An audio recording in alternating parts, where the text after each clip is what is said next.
السلام علیکم دوستانو، زموږ چینل ته ښه راغلاست. په دې هیله چې روغ او جوړ به یاستئ.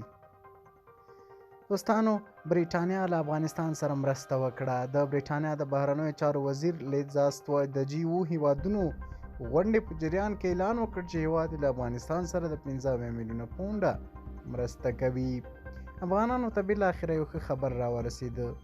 دوستانو، زموږ چینل ته ښه راغلاست. په دې هیله چې روغ او جوړ به یاستئ. ویډیو را سره تر پایه وګورئ او زموږ چینل در سره سبسکرایب کړئ. تازه بريټانیا له افغانستان سره مرسته وکړه. د بريټانیا د بهرنیو چارو وزیر لیزاستراس د G7 هیوادونو غونډې په جریان کې اعلان وکړ چې هیواد له افغانستان سره د 15 میلیونه پونډه مرسته کوي.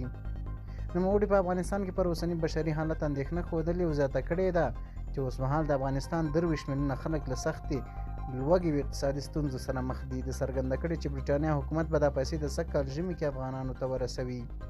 دغه په وینا دا پیسې د افغانانو ژوند ژغوري، له مېرمنو ماشومانو ملاتړ کوي. په سیمه کې د امن رامنځته کېدو لامل کیږي. د مالي مرسته له افغانستان سره د بريټانیا هیواد د 280 میلیونه پونډو مرستې برخه ده چې روان کال کې ژمنه شوې وه. ټاکل شوې ده چې نن هم د G7 هیوادونو په غونډه کې افغانستان پر اوسني حالت تر بحث لاندې ولشي. د بريټانیا د بهرنیو چارو وزیر زیاته کړې چې دغه اندازه پیسې د افغانستان اوسني ناسم حالت ته د رسېدو لپاره ځانګړې شوي دي. هغه پیسې به د خوراکي او روغتیایي توکو او د پاکو اوبو په برابرېدو ولګول شي.